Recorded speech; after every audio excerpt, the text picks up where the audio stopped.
I'm Aisha, you are watching Educational Hub. Quantitative research is the opposite of qualitative research, which involves collecting and analyzing non-numerical data, for example, text, video, or audio.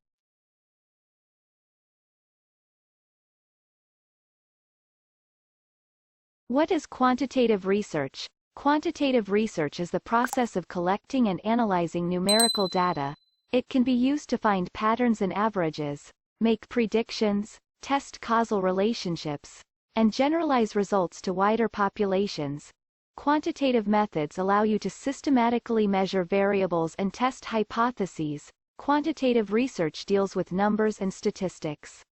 You can use quantitative research methods for descriptive, correlational or experimental research. In descriptive research, you simply seek an overall summary of your study variables. In correlational research, you investigate relationships between your study variables. In experimental research, you systematically examine whether there is a cause and effect relationship between variables.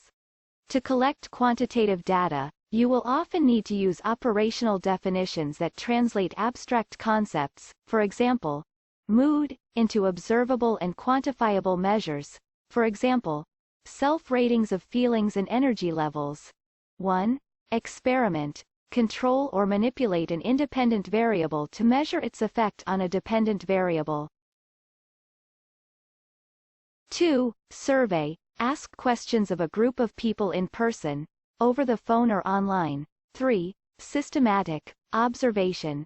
Identify a behavior or occurrence of interest and monitor it in its natural setting. 4. Secondary research.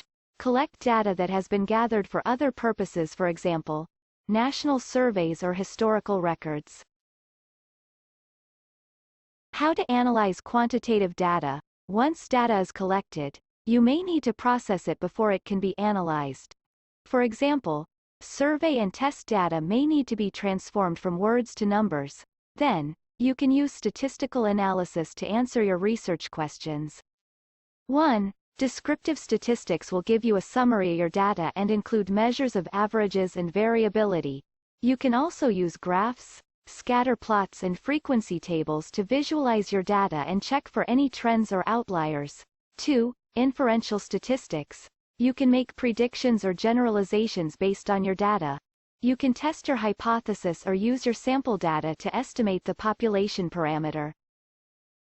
Thank you for watching. Like, share and subscribe my channel for more informative videos about research.